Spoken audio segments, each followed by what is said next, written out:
Planning life में थोड़ी जरूरी है, करनी चाहिए। अगर प्लानिंग सही हो तो बंदा कुर्सी पर टिका रह सकता है, और अगर प्लानिंग ज्यादा ही सही हो तो किसी को उठा के भी बैठ सकता है। देखिए आप, अच्छा कई इंसान ऐसे होते हैं उनके पास रिटायरमेंट तक की प्लानिंग होती है। हाँ। और कई ऐसे भी होते हैं मेरे जैसे जो सुबह उठ जाते हैं, हाँ। उसके बाद उनको ये नहीं पता करना क्या है, उठ तो गए। ऐसे लोग फिर नाश्ता करके दोबारा सो जाते हैं। फिर दोपहर को उठते हैं, फिर पूछते हैं खाने में क्या बना है अभी, क्योंकि इनका करियर का कुछ बने ना बने, खाना इनको टाइम पे बनना चाहिए इनके लिए। कई लोगों को तो ब्रश करने के लिए भी प्लानिंग करनी पड़ती है। अभी करूं कि नाश्ते के बाद करूं, अभी कर लिया तो नाश्ते के बाद फिर से दांत गंदे हो जाएंगे, तो नाश्ता कर लेते हैं।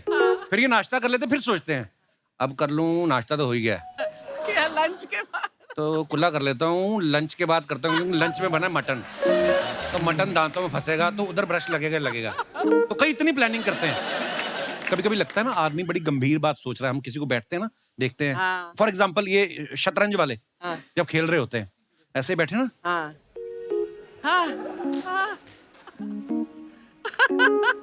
सामने वाले को लगता है कि बहुत कोई गहरी चाल सोच रहा है, चलने वाला। वो बैठा बैठा सोच रहा होता है कि सुबह जब घर से निकला था बीवी ने बोला था ये लिपस्टिक के निशान किसके हैं, तो मैंने बोला फ्लाइट है, जाने दे, आके बात करते हैं। अब जाऊंगा तो वहीं से शुरू करेगी, क्या करूं, शराब पी के चला जाऊं, लड़ पड़ूं जाके, खुद का एक्सीडेंट करवा लूं, क्या करूं। आदमी इतनी तिकड़ में सोच रहा होता है, बीवी का डर, इतना डर होता है। और उस शतरंज के खिलाड़ी को देख के जो लोग सोच रहे होते हैं ना कि ये राजा को बचाने की सोच रहा है, वो खुद की रानी से डरा बैठा होता है बेचारा। एक हमारे बैंक वाले हैं, ये रिटायरमेंट प्लानिंग बेच रहे होते हैं। अपने दिनेश को एक दिन फोन आया, कहते हैं हेलो सर, फलाने फलाने बैंक से बोल रही हूँ, you know sir now you are 45, आप जब 60 साल के हो जाएंगे आपको 5 करोड़ रुपए मिलेगा, उसके लिए आपको करना सिर्फ ये है, आपको हर महीने हमें 50,000 भेजना है। कहता मेरे पास इससे भी बेहतर प्लान है। वो कहती क्या, कहता आप मुझे शाम को 5 करोड़ दे दो, मैं आपको हर महीने 50,000 दूंगा।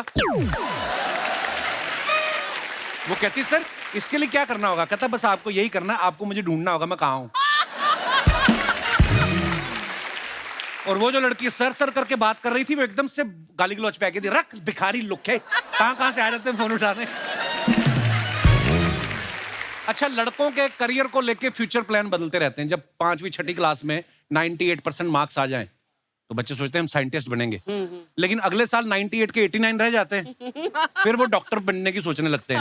और 3 साल बाद जब 70% हो जाते हैं उसके बाद सोचते हैं इंजीनियर बन जाएंगे, और फिर ग्रेजुएशन होती है ना 45% के साथ, उसके बाद वो मोबाइल पे वो लिंक सर्च कर रहे होते हैं जिसपे लिखा आता है ना घर बैठे 10,000 कमाएं।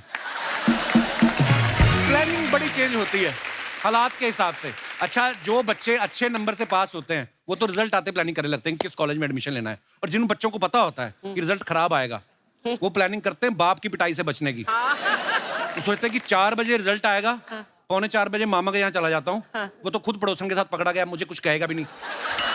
तो ऐसी प्लानिंग करते हैं। अच्छा लोग अपने बर्थडे की प्लानिंग करते हैं, बच्चों के बर्थडे की प्लानिंग करते हैं, घर के बुजुर्गों को थोड़ा नजरअंदाज कर दिया जाता है। कई बार तो ऐसा होता है कोई दादा परदादा हो ना, उनका मौके पे ही आता था, अरे तो दादाजी का बर्थडे है, फिर मौके पे तैयारी कैसे करे, दादा को खुद लगा रखा है गुब्बारे फुलाने पे, दादा बेचारा लगा होता है एक ही फेफड़े से गुब्बारे भर रहा होता।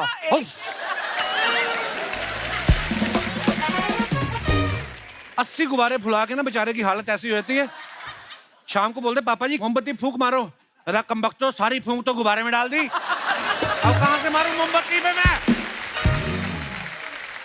अच्छा कपड़ों की भी प्लानिंग करके चलते हैं लोग। थोड़ी ठंड लगी ना तो हाफ स्वेटर निकाल लिया, थोड़ी ज्यादा लगी तो फुल स्वेटर निकाल लिया, थोड़ी और लगी कान का टोपा निकाल लेते हैं वो, है ना। कुछ लोग कपड़ों पे भी खर्चा नहीं करते, थोड़ी सी ठंड लगी क्वार्टर,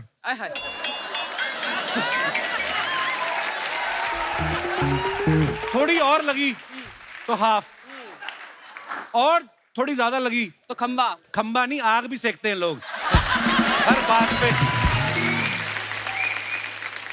कुछ लोगों की ना खुद के लिए कोई प्लानिंग नहीं होती, दूसरों को चिल्ला चिल्ला के आईएएस बनने की प्लानिंग बता रहे होते हैं। आप देखना कभी मोटिवेशनल स्पीकर बहुत सारे ऐसे होते हैं, वो बड़ा जोश से बात करते हैं। वो किसी भी लक्ष्य को पाने के लिए प्लानिंग जरूरी है मेरे दोस्त, वरना आपका लक्ष्य सिर्फ सपना बन के रह जाएगा। फेल हो गए तो क्या हुआ, फिर से ट्राई करो, मगर चलते रहो। पहाड़ों से निकली हुई नदी को देखो, उसने आज तक रास्ते में किससे पूछा नहीं कि समंदर कितना दूर है, लेकिन वो समंदर से जाके मिलती है दोस्तों। इसलिए मैं कहता हूं, चलते रहो, चलते रहो। ये जो दूसरों को बोलते हैं चलते रहो, अभी ये ससुराल में जाते हैं ना, कोई गाड़ी नहीं लेने आए, ये दूसरी तरफ चलना शुरू कर देते हैं। मैं बेइज्जती कराने आया हूं, मैं नहीं आ रहा हूं। अच्छा, मेहमानों के हिसाब से भी अलग प्लानिंग होती है। अगर तो मेहमान अच्छे खासे घर का है, पता है कि हर बार गिफ्ट लेके आता है, उसके लिए बड़ी प्लानिंग करते हैं। वेलकम ड्रिंक क्या होगा, बेबी मैं पूछी थी, वेलकम ड्रिंक, उसके बाद थोड़ा स्टार्टर दे देंगे, और गुल्लू जाके बाथरूम में चेक करके, और नैपकिन है, सब टिश्यू पेपर है। इतनी प्लानिंग होती है। और अगर मेहमान का रिकॉर्ड थोड़ा खराब हो, उसकी प्लानिंग अलग से होती है। बेटे अंदर जाओ, बाथरूम में जाके हैंड वॉश में पानी डाल दो, 25 बार हाथ धोता है तुम्हारा मामा। फिर मामा जब आता है ना, वो अपने तरीके से डॉट मार रहा होता है, भाई इस बार बारिश इतनी ज्यादा हुई है, हमारे तो आप बिलीव नहीं करेंगे, छत से पानी आ रहा था, और आपके तो मैंने देखा हैंड वॉश में भी पानी आ रहा है। अच्छा, कोई कितनी भी प्लानिंग कर ले, माँ बाप से बढ़िया प्लानिंग कोई नहीं कर सकता। बढ़िया कह लें या ये कह लें, जो दिल से प्लानिंग करते हैं। बच्चा जब छोटा होता है तो माँ बाप उसके फ्यूचर के लिए अलग अलग फंड में पैसा जमा करते हैं, पढ़ाई शुरू करता है, अच्छे स्कूल कॉलेज में एडमिशन की प्लानिंग शुरू करते हैं, पढ़ाई पूरी हो जाती है, उसकी शादी की प्लानिंग करते हैं, शादी फिक्स होते हैं, उसके लिए घर के ऊपर दूसरी तीसरी मंजिल कमरे बनवा लेते हैं। अच्छा, बाप बच्चों के लिए घर बड़ा करने की प्लानिंग कर रहा होता है, लेकिन उसी समय बच्चे अपनी प्लानिंग बता देते हैं कि पापा, मैंने और अंजलि ने फैसला किया कि हम लोग यूएस जाके सेटल हो जाएंगे। उस समय बाप के गले का जो कौवा होता है ना, ऊपर नीचे होता है कि हैं? क्योंकि बाप ने जो बहुत मेहनत करके घर बनाया होता है कि यहाँ पे मेरा बेटा, मेरी बहू, मेरे पोते पोतियां खेलेंगे, वो घर फिर सूना हो जाता है क्योंकि बच्चे विदेश चले जाते हैं। उस खाली घर को आप कभी दूर से देखना, ऐसा लग रहा होता है जैसे छज्जा यूं करके देख रहा है कि मेरे बच्चे कब आएंगे, ऐसा भी होता है। सो इसलिए तो पिता के घर पे एक बात याद आई कि पिता का घर कभी जर्जर नहीं होता, खूबसूरत उससे कोई मंजर नहीं होता, बसते हैं जहां सपने बचपन के, उससे पावन कोई मंदिर नहीं होता। प्लानिंग ऐसी करो कि परिवार साथ में रहे।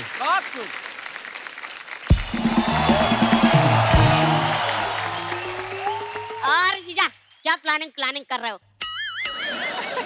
तेरा बाप तो करता नहीं, धड़ाधड़ पैदा किए जा रहा है, मैं भी ना करूं? हैं? और मूंछ क्यों कटवा दी तूने? मूंछ के पीछे तेरा मुंह छुपा हुआ था, अच्छा लग रहा था। हाँ। अभी मुंह देखो इसका, ऐसा लग रहा है जुराब में से अंगूठा बाहर निकला है। ओ देखो जीजा। वो जीजा नहीं बोलना मेरे को। तो सुनो मिस्टर कप्पू शर्मा, अगर आज आपको मैं आपकी बीवी याद नहीं दिला दिया तो मेरा नाम भी गोली नहीं। आंखों में आंखें डाल के बात कर बे, ऐसा क्या करेगा तू? जो भी करेगी बिंदु दीदी करेगी, और ऐसा करेगी ना आपकी पूरी याददाश्त वापस आ जाएगी। अच्छा, बिंदु दीदी स्टेज पे आग लगा दो। स्टेज तेरे बाप की है, स्टेज पे आग लगा दो। Lights off, music.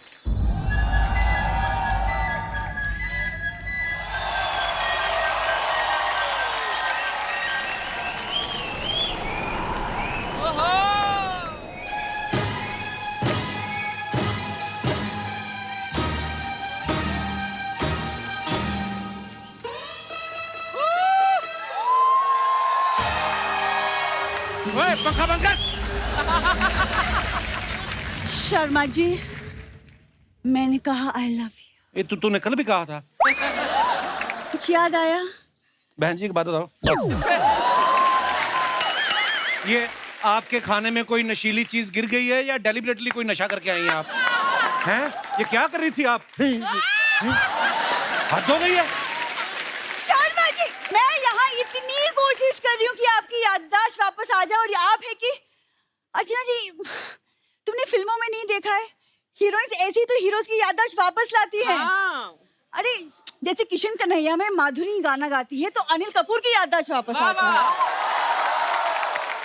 फिल्म अनजान में दोबारा माधुरी ने गाना गाया तो शाहरुख खान की याददाश्त वापस आ गई। माधुरी दीक्षित डांस करेंगी ना तो मेरे बाप की याददाश्त भी वापस आएगी। कहाँ वो माधुरी, कहाँ ये आधी अधूरी छुचुंदरी। छुचुंदरी। जीजा ये बताओ, दीदी का बचपन का नाम आपको कैसे पता चला? चलो, एक तो जब से मूछें कटवाई है मेरे से देखा नहीं जाता ये। अरे तो मत देखो ना उसे, मुझे देखो ना तुम, एक सेकंड, तुम जाओ, आज तुम्हारी जीजा जी से मैं निपटती, तुम जाओ। अरे दीदी, डिनर का टाइम हो रहा है, जीजा से इतना भी मत लड़ना कि खाना ना मिले। जल्दी से सॉरी बोलो और अंदर आओ फटाफट। जा यहाँ से, दबाओ। भूखे नहीं मरना हमें। देख रही हैं आप अर्चना जी, ट्रेंड भिखारी हैं ये लोग। उस दिन इसका बाप बर्तन धोने वाला साबुन नहीं था, उसमें पानी डाल के घोल के पी रहा था, कहता 100 नींबुओं की शक्ति होती है बेटा ये इसमें। इसका बाप बोल रहा है मेरे को। शर्मा जी, आप जितना ध्यान पापा पे देते हो ना, उतना ध्यान अगर मुझ पे दिया होता तो आज आपके दिल के बगीचे में मेरे प्यार का फूल खिल जाता। देखा, दिल के बगीचे में प्यार का फूल। बाप पेड़ पे सोता हो ना, बच्चे ऐसी शायरियां करते हैं। हाँ, तो कभी तुम भी मुझे एक शायर की नजर से देखो ना शर्मा जी। हाँ अर्चना जी, लड़कियों की कदर सिर्फ शायर ही करते हैं।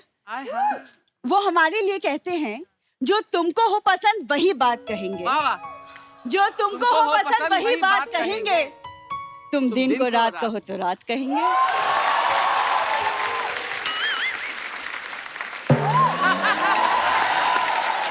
ये शायर लोगों ने लड़कियों को बिगाड़ कर रखा है। जितने भी लोग टीवी पे देख रहे हैं, मैं बता रहा हूँ आपको, यही लोग लड़कियों के लिए लिखते हैं ना कि वो एक लड़की को देखा तो ऐसा लगा जैसे नाचता मोर।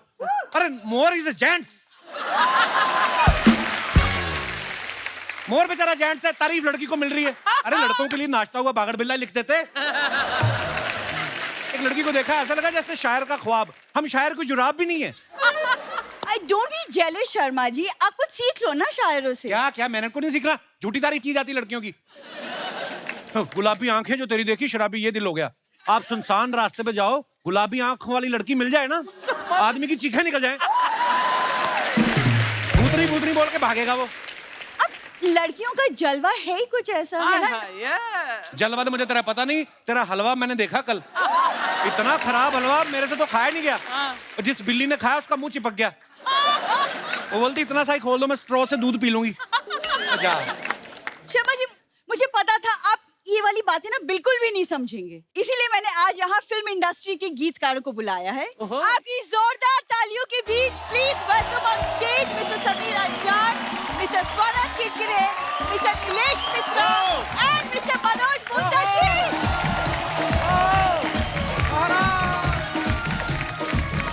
वेलकम समीर साहब। नमस्कार भैया। Hello sir.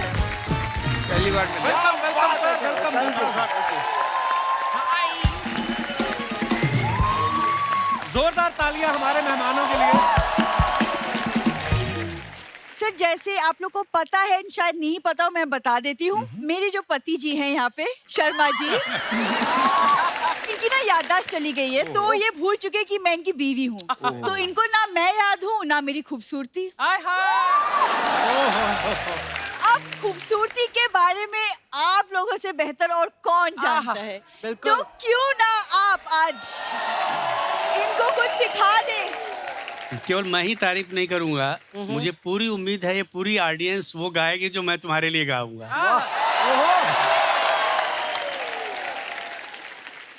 फूलों सा चेहरा तेरा, कलियों से मुस्कान है, रंग तेरा देख के, रूप तेरा देख के, कुदरत भी हैरान है। क्या बात है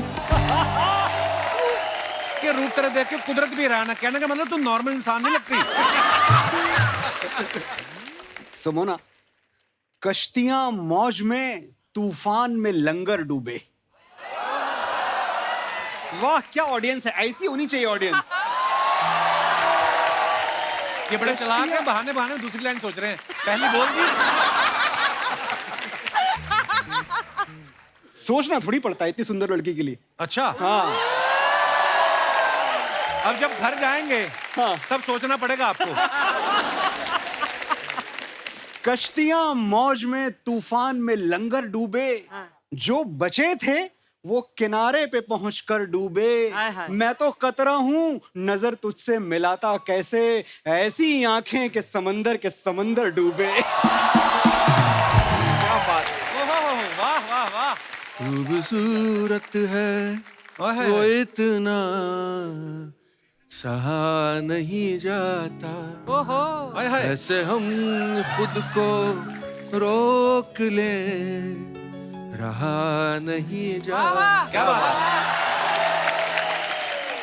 और लाइनें बहुत बड़े शायर की है, मेरी नहीं है, लेकिन तू किसी रेल से गुजरती है, मैं किसी पुल सा थरथराता हूँ। एक जंगल है तेरी आंखों में, मैं जहाँ राह भूल जाता हूँ। किसी रेल से गुजरती है, मैं किसी पुल सा थरथराता हूँ। अर्चना मैम इसी चीज के लिए तरस रही थी। शर्मा जी सुना आपने? इसे कहते मोहब्बत, इसे कहते खूबसूरती की तारीफ। और एक आप है, आज तक इतने सालों में एक कुछ अच्छा नहीं बोला मेरे बारे में। देखो दूसरों की बीवियों के लिए तो मैं भी बोल दूं, समझ में आया? इनसे पूछो कभी खुद की बीवी के लिए लिखा है? खुद की बीवी के सामने तो समीर साहब भी अनजान हो जाते हैं। अपनी बीवी के लिए कुछ लिखा हो तो प्लीज बताइए। चलो चलो हम लोग पहले बैठ जाते हैं।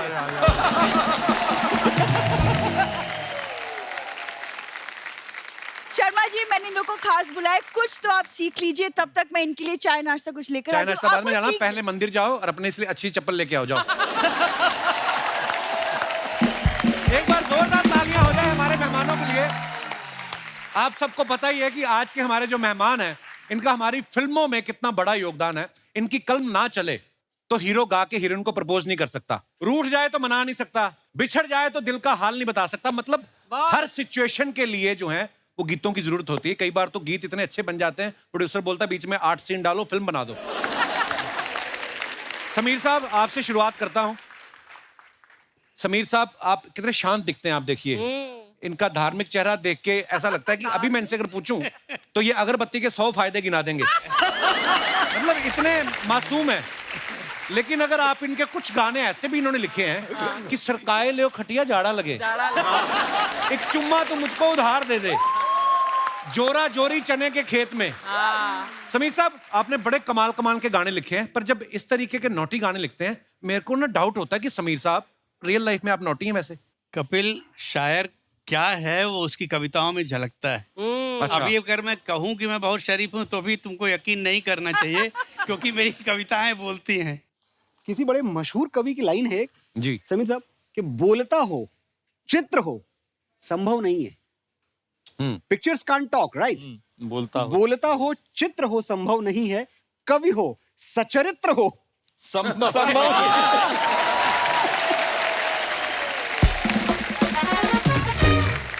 एक तुमको मैं बहुत खूबसूरत इंसिडेंट सुनाता हूँ। डेविड धवन साहब के साथ मैंने बहुत काम किया था। जी जी जी उनकी हर फिल्म में नॉर्मल गाना नहीं होता, हर गाना आइटम गाना होता है। जी एक फिल्म आई थी आप सबने देखी होगी, हीरो नंबर 1। जी ऑफ कोर्स।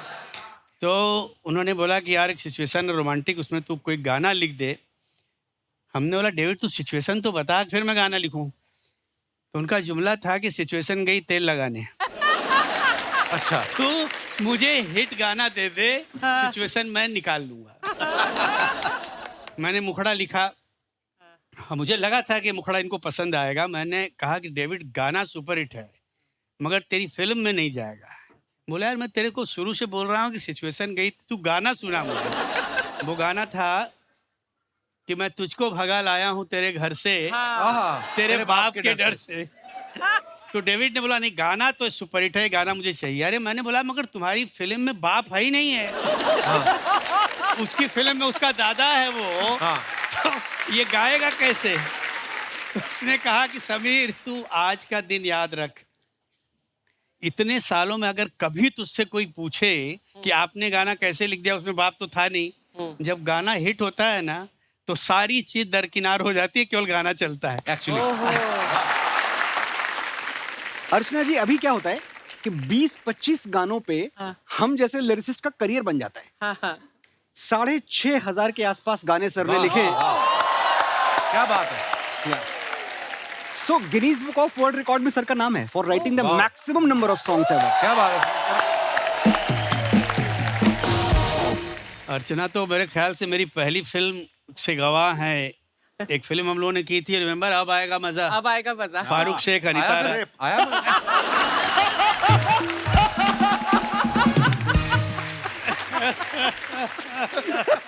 कपिल आपके साथ इतनी मस्ती करता रहता है, इसी बात का पेमेंट है। अरे मैं स्वानंद भाई को मुबारकबाद देने भूल गया भाई, मुबारक हो। आपने अभी अभी स्वानंद भाई ने एज एन एक्टर एक फिल्म की है और वो फिल्म जो है इंटरनेशनल फेस्टिवल्स में धूम मचा रही है। वाह। और इस फिल्म का जो मेन लीड में जो लड़का है उसने तो क्या ही काम किया है, और आज वही लड़का इनकी इंटरव्यू ले रहा है। मैं कह रहा हूँ कितने खुश हैं आप अपनी तरक्की से? बहुत ज्यादा खुश हूँ मेरी तरक्की से, और सच में मुझे मतलब टोरंटो में तो बहुत तारीफ हुई है उस फिल्म की, बहुत ज्यादा। बुसान में तो और ज्यादा। अरे मनोज भाई आपको मुबारकबाद यार। Thank you. अभी नेशनल अवार्ड मिला है साइना फिल्म के लिए मनोज भाई को। Thank you. तो भाई ये अर्चना जी पूछ रही थी कि मनोज आएंगे तो उनसे पूछना कि जैसे आपको नेशनल अवार्ड मिला है तो आपको भी वैक्सीन लगवानी पड़ती है, वो दिखा के एयरपोर्ट से निकलने देते हैं। मतलब कपिल, मैं आपके शो पे तीसरी बार आया हूँ जी, और ये इतना बड़ा शो है। 3 बार आपके शो पे मुझे लोगों ने देखा है। अब मेरा चेहरा ही मेरा बोर्डिंग पास है। हाय हाय। पर ये है एक ही लाइन में दोनों की तारीफ। भाई विक्रम वेदा में आपका जो गाना है अल्कोहलिया बड़ा चल रहा है यार। तो ये जब आपको प्रोड्यूसर ने बोला ये अल्कोहल के ऊपर गाना लिखना है अल्कोहलिया, तो आपने पेन पेपर लिया कि 90 ml लिया? सीरियसली बड़ा मजेदार गाना है। बस हो गई तारीफ आज की मेरी। क्या बात है। जैसे मैंने बताया कि मनोज भाई को अभी नेशनल अवार्ड मिला है, वैसे ही नीलेश भाई के फार्म हाउस में भी मूलियां निकली हैं अभी। मतलब आगे सर्दियों का सीजन है, गाजर और दूसरी सब्जियां भी आएंगी। जोक सपाट। भाई आप बहुत सारे अवार्ड्स जीत चुके हैं, इतने पॉपुलर गाने आपने लिखे हैं, इतनी प्रसिद्ध आपकी कहानियां होती जो आप रेडियो पे सुनाते हैं, लेकिन आप मुंबई में नहीं रहते हैं, आप अपने गांव में जाके रहते हैं। वहां की कहानी अच्छी होती है कि वहां का पानी ज्यादा अच्छा है, क्यों, क्या रीजन है उसके पीछे? मैं यहाँ से लगभग 8-9 साल पहले मुंबई छोड़ के चला गया। अच्छा जी। और फिर लखनऊ गया, और फिर उस जाने में एक और वापसी थी, फिर गांव चला गया। तो मेरे पेरेंट्स भी सरप्राइज थे कि भाई आप अति कर रहे हो तुम। मतलब लखनऊ आ गए थे, वही अच्छा लग रहा था, आप बोल रहे हो गाँव में रहोगे। लेकिन मुझे लगता है कि मैं ट्रांसफॉर्म हो गया हूँ एज अ पर्सन, जो जिंदगी को देखने का तरीका है। तो आई थिंक बहुत एकदम ट्रांसफॉर्मेशनल रहा है। वाह। मैंने भी सोचा था कपिल भाई गाँव जाऊं, लेकिन वहां पे क्या होता है, हमारे यहाँ पे उनको लगता है इसको काम मिलना बंद हो गया, इसलिए आ गया वापस। नीलेश भाई जो है अपना सरनेम मिश्रा लिखते हैं सर। हाँ। तो आपके साथ कभी ऐसा हुआ प्रोड्यूसर ने आपको गाना लिखने के लिए बुलाया हो और आपने कहा हो देखो मिश्रा तो आ ही गया है? अच्छा है। पैसे रखो अंतरा भी आ जाएगा, कभी ऐसे बोला आपने? देखिए जो राइटरों के पेमेंट की हालत है, हो सकता है मैंने किया भी हो ये। कपिल हमारे साथ तो अजीब अजीब किस्से होते हैं। ऐसे ऐसे डायरेक्टर्स के साथ मैंने काम किया, गाना हो गया, गाना अच्छा हो गया। एक बड़ा मशहूर जुमला हमारे यहाँ बोलते हैं कि यार अच्छा है मगर और अच्छा हो सकता है, यार इसको खोदो, थोड़ा और खोदो, और अंदर तक खोदो इसको।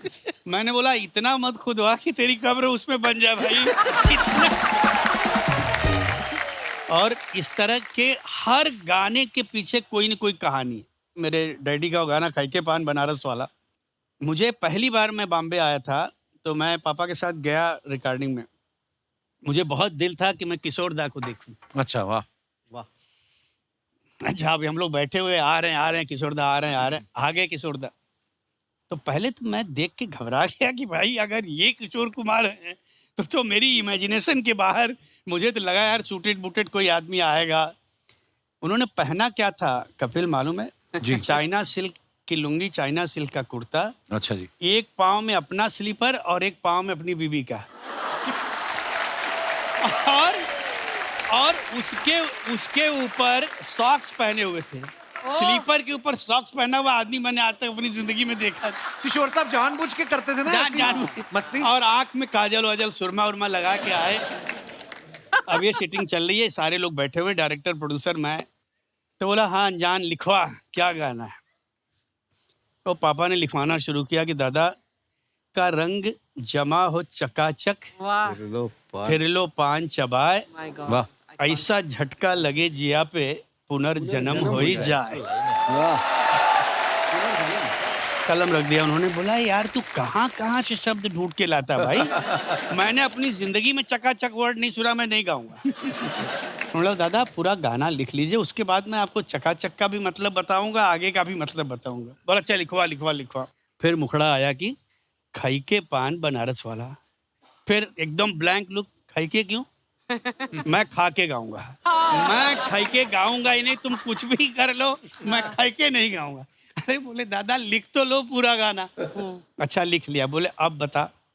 बोले दादा प्रॉब्लम क्या है, इस पिक्चर में जो हीरो है उसका कैरेक्टर यूपी का है, मेरी मातृभाषा जो है वो यूपी की है, तो ये मेरी मजबूरी थी कि भाई मुझे मौका मिला है तो मैं अपनी भाषा का कोई अच्छा इस्तेमाल करूं। बिल्कुल। और चकाचक और खाइके का अगर रियल आपको मतलब समझना है ना, तो आपको मेरे साथ बनारस की गलियों की खाक छाननी पड़ेगी। वाह, क्या बात। वो उसके बाद उन्होंने क्या कहा कि चल अनजान तेरे कहने से मैं गाना गाता हूँ।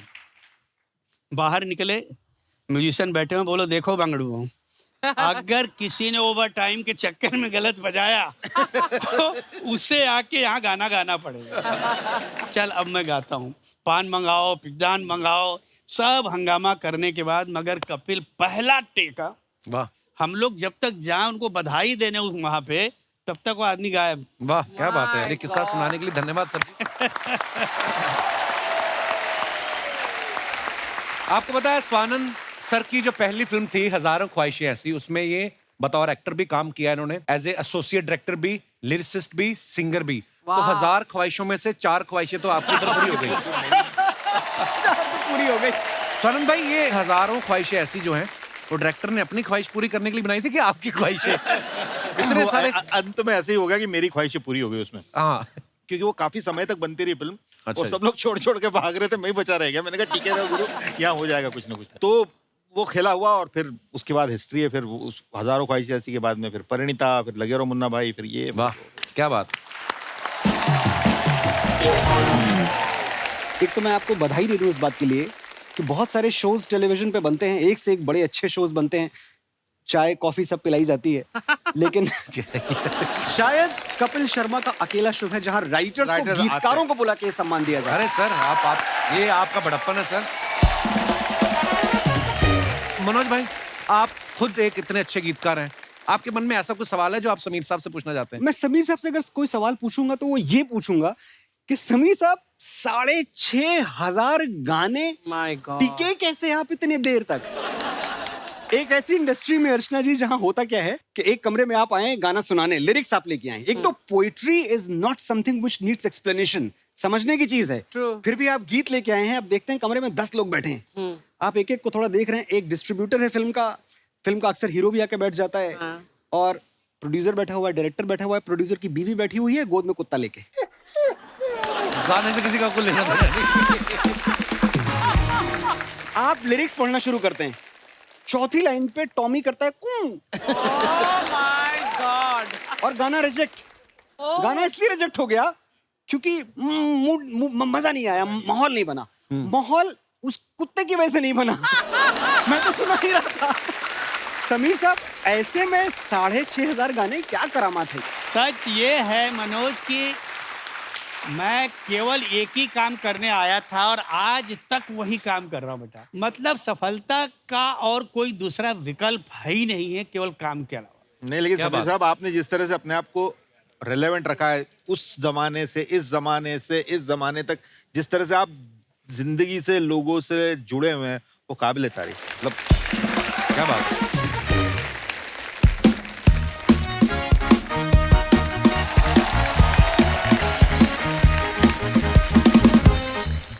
आय हाय, आज कौन आए हैं? शायर लग रहे हैं ये हाँ हाँ करेक्ट, पूरी शक्ल तरह से। नहीं शायर कम, देवदास ज्यादा। मुझे तो चुड़ैल लग रही है। मैं सबसे पहले तो ये कहना चाहता हूँ कि राहत इंदौरी साहब का मैं बहुत बड़ा फैन हूँ।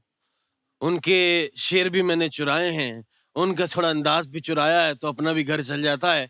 कि पेश कर रहा हूँ कि सुनिए, किसने दस्तक दी दिल पर, आय हाय, किसने दस्तक दी दिल पर कौन है ऊपर लाइट दादा?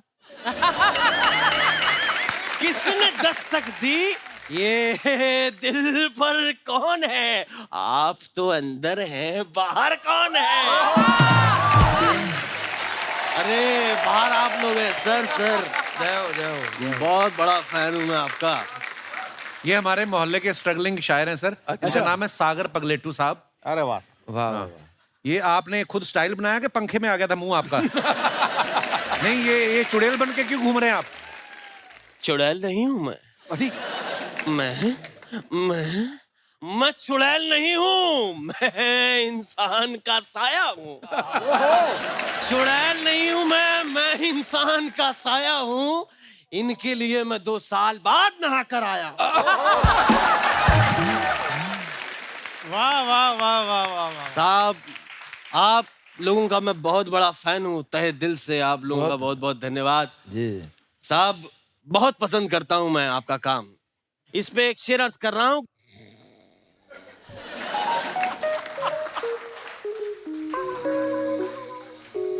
भाई साहब, सुनाओ। वाह, अरे आप सुना रहे थे। आप पी के आए हैं? कितनी बार कहा है आप पी के मत आया करो, बीच में सो जाते हैं आप। नहीं मैं अगर आप इजाजत दें तो कुछ शेर लिखे। शेर है मेरे पास। सुना दीजिए। अलायंस बडानी CDFC में इन्वेस्ट कर दें, शेयर में बहुत पैसा मिलेगा। ये है नई शायरी मनोज, ये है नई शायरी। कैसा लगा साहब, ये कैसी बेवकूफों वाली बातें कर रहे हैं आप? ये वाले शेर के बारे में बताने आए थे आप? फ्यूचर ब्राइट है आपका दोस्त। देख, इस पे एक शेर अर्ज कर रहा हूँ कि साहब मेरे हुजरे में नहीं, मेरे हुजरे में नहीं, ये और कहीं पे रख दो।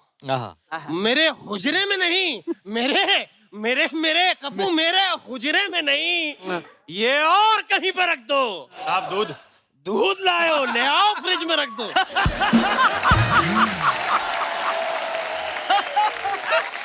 अर्ज कर रहा हूं कि राज जो कुछ हो, राज कपूर, राज जो कुछ हो इशारों में बता भी देना। राज जो कुछ हो इशारों में बता भी देना। साहब इसके पैसे फ्रिज के नीचे पड़े, वहां से उठा भी लेना।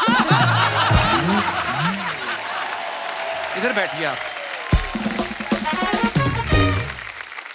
मैं साहब आप लोगों का बहुत बड़ा फैन हूँ। मेरी किताब छपने वाली है, तो अगर आप मुझे मेरी किताब के लिए वो लिख के दे दें। Best wishes. नहीं वो तो मैं खुद लिख लूंगा। 30 शेर लिख दें तो मैं किताब छपवा लूंगा। नहीं, आप इनसे अगर शेर लिखवाने आए हैं, फिर आप किस बात के शायर हुए?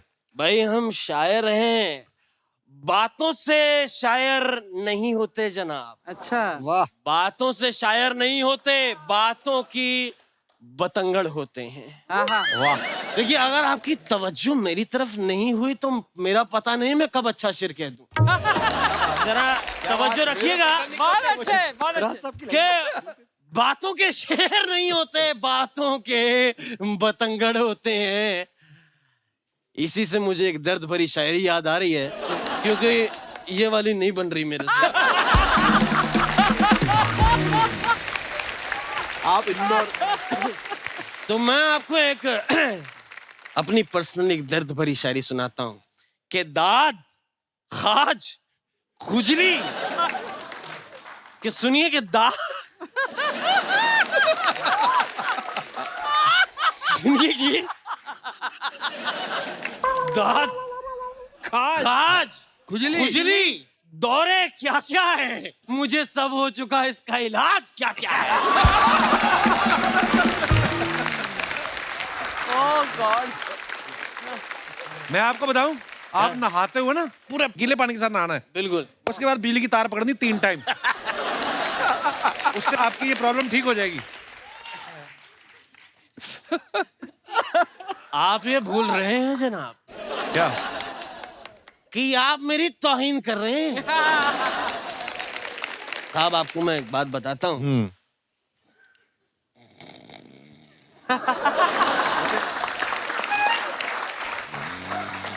सागर साहब, हूँ? शेर शेर। हाँ सुनाओ। आप सुना रहे थे। तो मेरे को रोका क्यों? साहब, मेरी शायरी के लिए मुझे ओलंपिक में गोल्ड मिला है। शायरी क्या झूठ बोल रहे हो? ओलंपिक में शायरी कहाँ होती है? कोने में कौन है? कोने में एक मोहतरमा मेरे साथ बैठी थी, मैंने उनको शायरी सुनाई सर। हाय हाय। उन्होंने अपने कान के झुमके उतार के मेरे हाथ पे रखे, कहे 1 लाख रुपए के हैं, अब तो चुप कर जा। अवार्ड नहीं तो क्या है? शुक्र मनाइए उन्होंने आपको मारा नहीं। कैसे मारती, मैंने तो गर्दन पर चाकू रख के सुनाई ना। इसका मतलब आपने उसको लूट लिया है। लूट लिया है? लूट लिया है? साहब, कौन नहीं लूट रहा? सब लूटते हैं, चाहे वो अभी याद नहीं आ रहा, लेकिन जो भी लूटते हैं वो यहीं कहीं आते हैं। बहुत अच्छे। लुटने से एक शेर याद आ रहा है समीर साहब, आपकी तवज्जो चाहूंगा सर। इरशाद। आप ये फर्ज कर लें, इस वक्त महफिल में मैं और आप तन्हा बैठे। ये आप फर्ज कर लें कि महफिल में मैं और आप तन्हा बैठे हैं, कि अर्ज कर रहा हूं कि जुबान तो खोल कपू, जुबान तो खोल, नजर तो मिला, जुबान।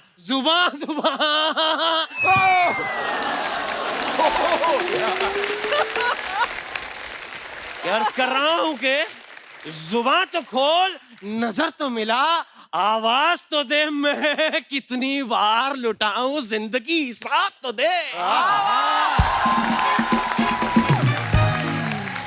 बस मैं भी कुछ ऐसा ही लिखना चाहता हूं, क्योंकि ये तो चुराया हुआ है। बड़ा अच्छा लगा आपके पास आके, क्योंकि 9 बज गए होंगे, मुझे बरगद पे भी लटकना है उल्टा।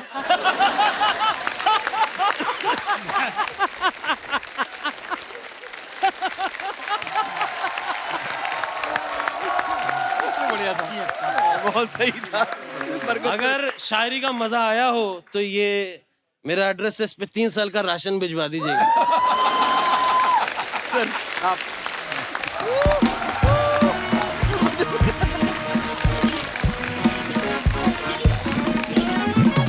सर, कुछ आप लोग जो अपने फैंस के लिए पिक्चर्स डालते हैं सोशल मीडिया पे, जी। आपको पता है हमारी जो जनता जनार्दन है वो बड़ी क्रिएटिव हो गई है। हाँ। बड़े मजेदार कमेंट्स हैं। जी। समीर साहब इधर आ जाइए, अगर आपको आराम से इधर आके देख सकते हैं आप।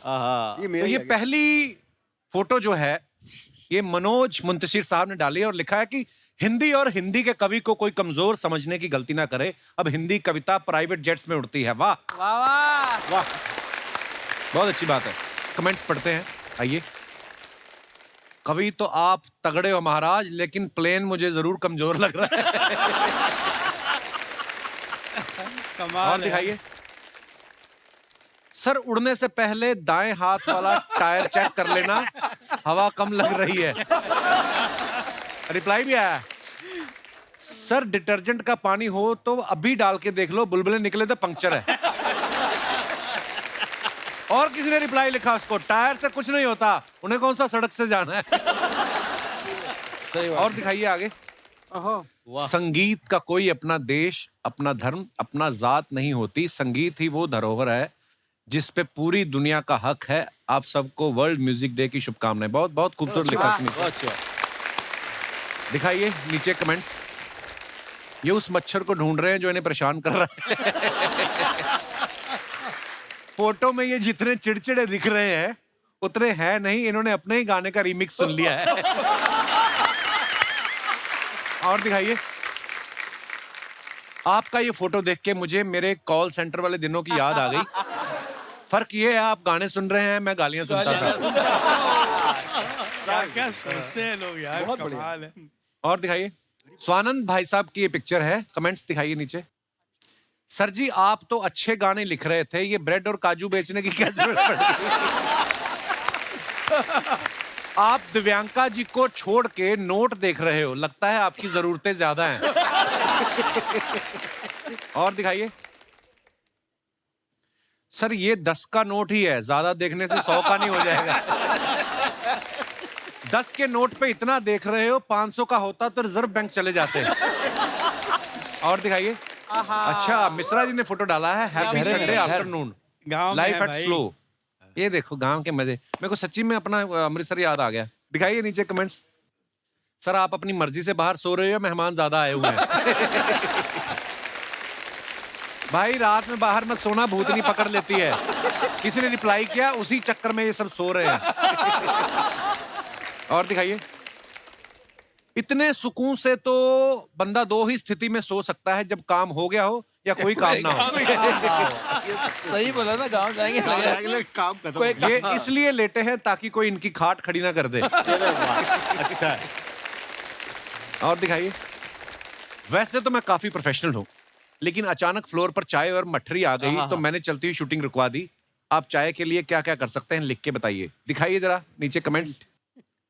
चाय मट्ठी पे ये हाल है, सेट पे नोरा फतेह आएगी, आप तो मारपीट पे उतर आओगे।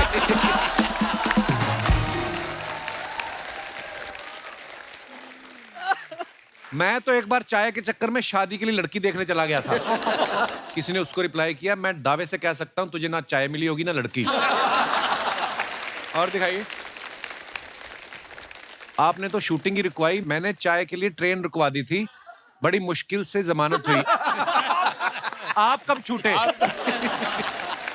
और दिखाइए। ओहो, ये हूं मैं, पूरा मैं, लफंडर मैं, आजाद मैं, मेरी इतनी सी मांग, साइकिल पर डालूं टांग, चल दूं हर सीमा को लांग। वाह।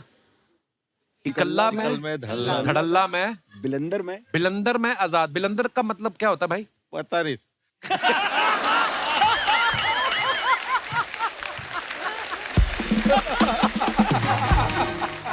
भाई मजाक कर रहे हैं आप, क्या होता है वैसे बताइए। शैतान थोड़ा सा। अच्छा। दिखाइए कमेंट्स।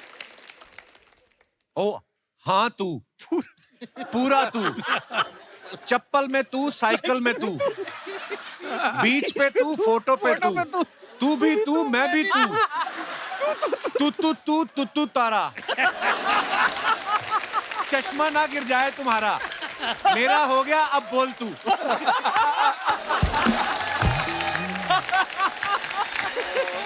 ये भाई किसने भी लिखा, कमाल है।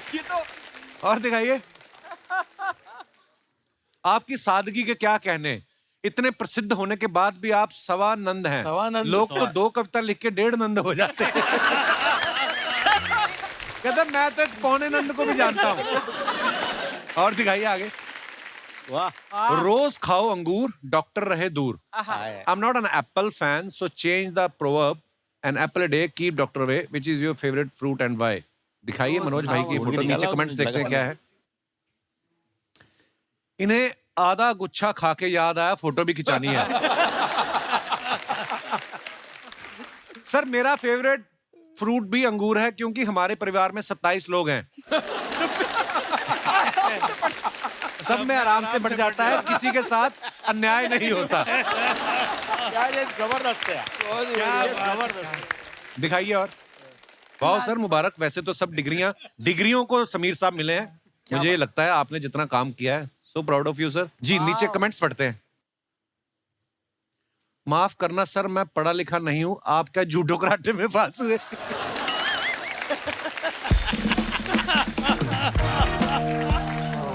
किसी ने रिप्लाई किया, ना भाई वो डॉक्टर बन गए, अब वो मरीज देखेंगे।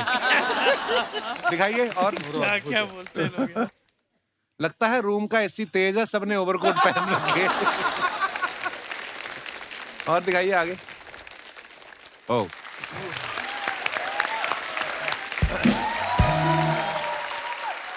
दोस्तों, नीलेश भाई का रेडियो पे आप सबने शो सुना होगा। बड़े आराम से कहानी सुनाते, बड़े प्यार से, कि वो छांव जैसी है, वो शायद जैसे गुलमोहर सहलाती किसी नर्म हथेली जैसी है। मुझे उसके साथ रविवार बिताना बहुत अच्छा लगता है। नीलेश भाई कभी मॉल में जाओ, फूड कोर्ट में, वहां पे ना बड़ा फास्ट ऑर्डर देना पड़ता है। तो वहां पे आप फास्ट बोल देते हो कि वहां पे भी आप ऐसे बोलते हो कि मेरे हाथों की कश्ती पे रख दो नरम गुनगुनी ब्रेड और रख दो फ्रेंच फ्राइज के 2 पतवार, इसी से निकल जाएगा मेरा रविवार। अच्छा है यार। भाई एक सवाल मेरे दिल में आया नीलेश भाई, क्योंकि जब आपने बड़ा प्यारा, मेरा बड़ा फेवरेट गाना है, जादू है नशा है मदहोशियां, ये गाना जब आपने लिखा पहले लिखा गया होगा फिर शूट हुआ, राइट? जब ये लिखा गया और उसके बाद जब पर्दे पे आपने देखा बिपाशा बसु को ये गाना पे पिक्चराइज, उसके बाद में आपने अगले कॉन्ट्रैक्ट में लिखा कि आज के बाद मैं शूटिंग पे भी उपस्थित रहूंगा। मैं बताना चाहूंगा कि जी। उसके बाद मेरे पापा ने मुझसे कहा, जी। यार ऐसा करेंगे कि मैं तुम्हारे गाने सुन लिया करूंगा, देखूंगा नहीं। एक बहुत दिलचस्प किस्सा बताऊं, जो तुमने कहा ना कि वो गाना देखने के बाद आपको लगा होगा भाई शूटिंग पे भी मुझे होना चाहिए, कितना जरूरी है मैं तुमको बताऊं। एक फिल्म आई थी मेरी, मुझे कुछ कहना है, जी। तुषार कपूर की पहली जी, जी, पिक्चर। जी। उसमें एक गाने में रब रब रब रब कई बार आता है।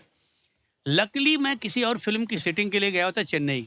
अच्छा जी। सौभाग्य देखो कि मैं गया तो वो लाइन चल रही थी, कोरस का पार्ट था, रब रब। देखा कि हीरोइन के बदन पे वो रब कर रहा है, रगड़ रहा है। अरे मैंने बोला भाई,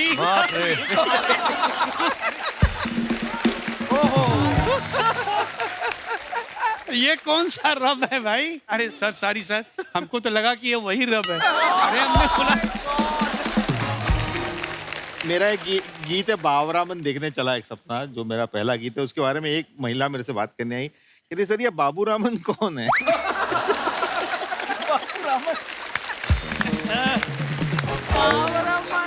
पहले एक बड़ा खास जुमला इंडस्ट्री में बोला जाता था, अभी भी कभी कभी बोलते हैं। बड़ी अच्छी कहानी है कि लक्ष्मी जी के सिटिंग रूम में एक बहुत बड़ा एक्टर आया, मजरू साहब बैठे हुए हैं और गाना सुना तो लक्ष्मी जी ने बोला कि सर कैसा लगा गाना आपको उस एक्टर से? बोले यार गाना अच्छा है मगर घंटी नहीं बजी।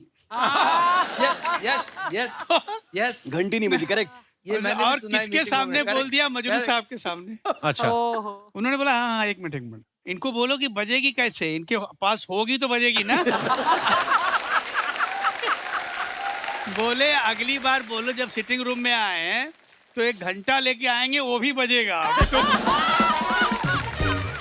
अब ऐसे लोगों के बीच में आप कैसे काम कर सकते हो? बिल्कुल। अच्छा, इट इज सो डिफिकल्ट।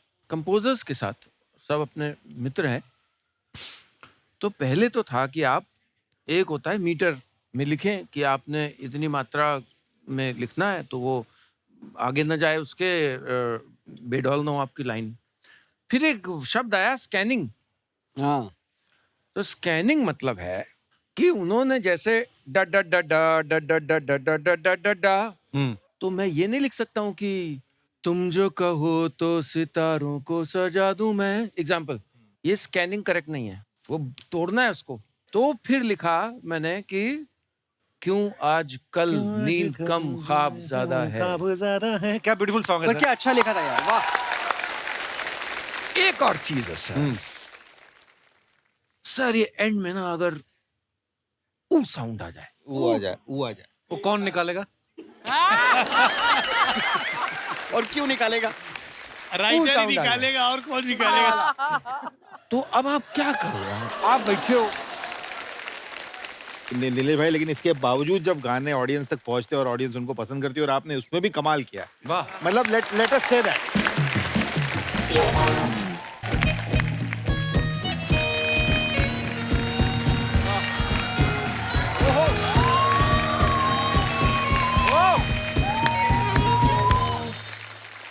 बादब, बामुलाइजा, होशियार, निगाहे रूबरू, जिल्लत सुभानी, शहनशाह जलालुद्दीन अकबर फादर सलीम तशरीफ ला रहे हैं।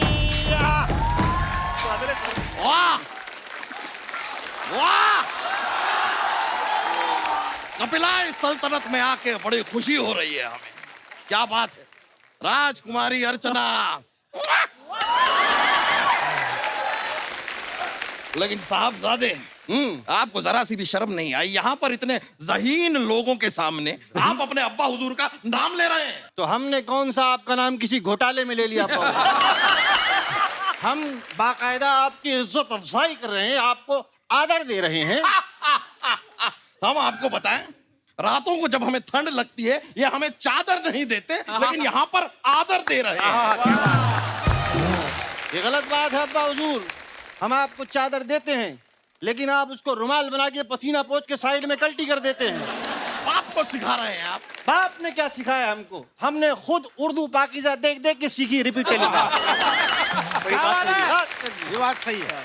तभी हम सोचे हमारे साहबजादे के कमरे के बाहर घुंघरों की आवाज क्यों आती है। उर्दू से ज्यादा मीना कुमारी का डांस सीख लिया इन्होंने। 4 स्टेप भी दिखा दीजिए इन्हें।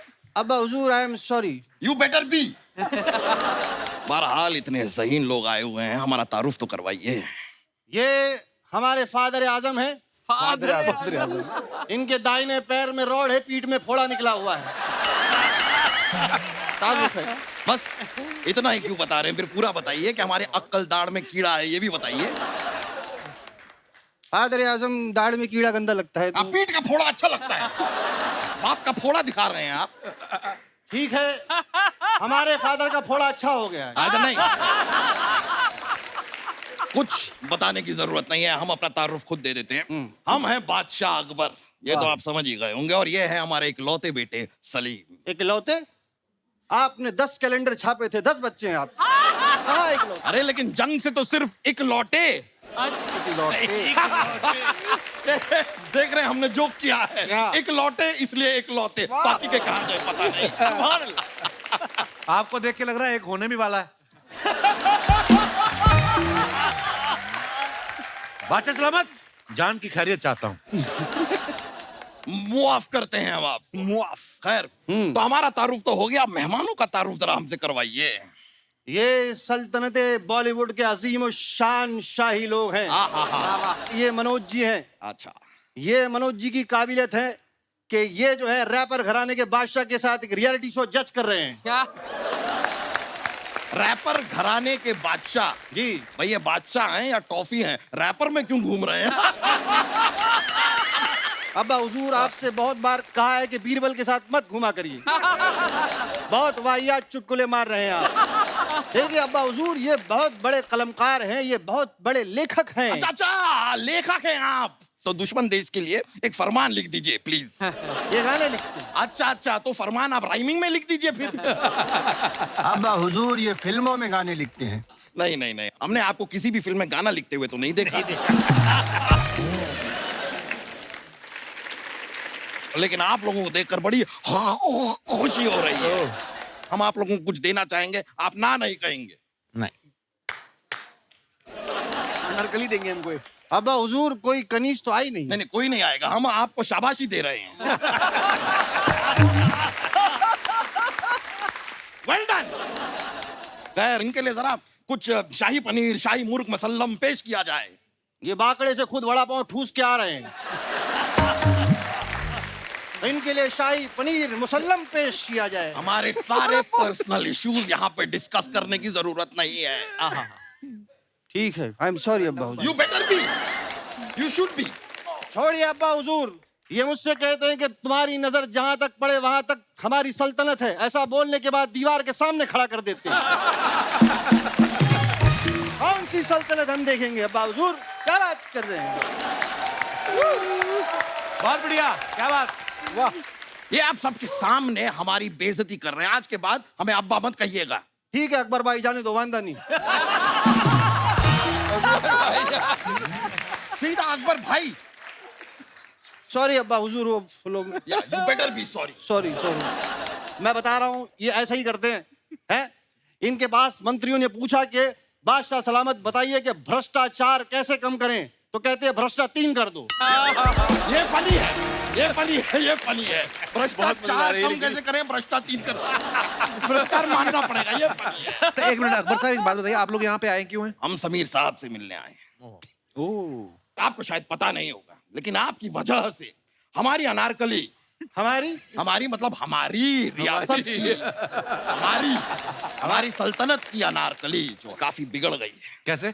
इन्होंने तो बड़े 4 शब्दों में आसानी से कह दिया, अनारकली डिस्को चली। अब उसे आदत पड़ गई है। अब वो मुसलसल डिस्को जाती है। बिगड़ गई है, क्या करें बताइए? इन आंखों की मस्ती के मस्ताने हजारों हैं, जो आज हम तैयार होके आए हैं, उसकी वजह आप चारों हैं। काफिया करेक्ट है दोस्त। बादशाह अकबर का इकबाल बुलंद रहे, भाई हमारा सिर्फ एक बाल क्यों बुलंद रहे, हमारे सारे बाल बुलंद रहे। अब्बा हुजूर, लेकिन आपने आने में इतनी देर क्यों कर दिया नारकली? हम डिस्को गए थे। सुना सर आपने? अब समीर साहब ने लिखा है तो उनकी बात तो रखनी ही पड़ेगी ना। हाय हाय। हाँ क्या रखी है? समीर साहब की कलम में बहुत ताकत है। भाई ये बात आप ऐसे भी कह सकती थी कि समीर साहब की कलम में ताकत है, ये समीर साहब की अब्बा हुजूर बोलने दो, बहुत मजा आ रहा है। सॉरी सॉरी अब्बा हुजूर, सॉरी। कर रहे हैं आप शहजादे, ये आप हमसे यूं तरह। समीर साहब, इन आंखों की मस्ती के मस्ताने हैं। गुस्ताखी माफ कीजिएगा। क्या माफ करवा रही अनारकलू? अभी जो हम करने जा रहे हैं उसकी माफी पहले से ही मांग रहे हैं। समीर साहब सच्ची कह रहे हैं, आपकी फ्रेंच कद्दारी मुझे बेहद पसंद है। हम जब भी आंखें बंद करके आपको देखते हैं ना, साक्षात आप अमिताभ बच्चन दिखते हैं। और जब आप खोलते हैं तब तो समीर साहब ही दिखते हैं। ओहो, मुंतसिर सल्तनत से मनोज जी आए हैं। इन आंखों की मस्ती के मस्ताने हजारों हैं। क्या आंखें हैं, क्या गाल है, क्या होठ है। हमारे हम आपको पसंद आए? नीलेश जी, अरे दादा रे, घबरा गए वो, देखो उनको, डर गए। कैसे हैं आप? मैं अभी तक तो ठीक था माशाल्लाह। जी आप तो आ गए हैं, वो दोनों नहीं आए।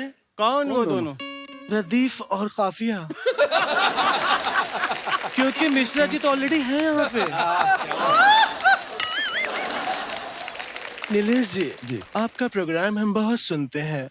सुन सुन के हम ऐसे बोलना शुरू हो गए, वरना पहले तुम ऐसे बोलते थे। ए फारूक, ऐसी बंद करना, मेरे को तकलीफ होती है। क्या करता तुम लोग?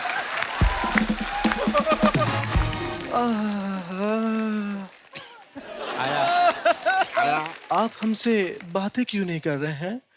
आनंद किरकिरे जी, हमसे बात कीजिए।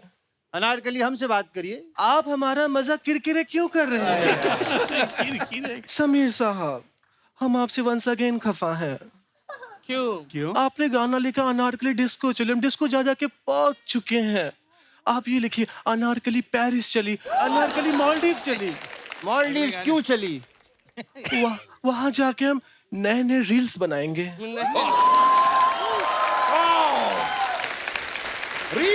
रील्स का नाम सुना है आपने? रील्स का नाम सुन सुन के हमारे कान पक गए हैं। होता क्या है इन रील्स में? उसमें मौज होती है, मस्ती होती है, लटके होते हैं, झटके होते हैं। अगर ऐसा है तो हम भी रील्स बनाएंगे। मजा तो आया लेकिन मन नहीं भरा एक रील बनाकर। चलिए और रील्स बनाएंगे हम, आपसे फिर मुलाकात होगी। हम चलते हैं, आइए आइए आइए।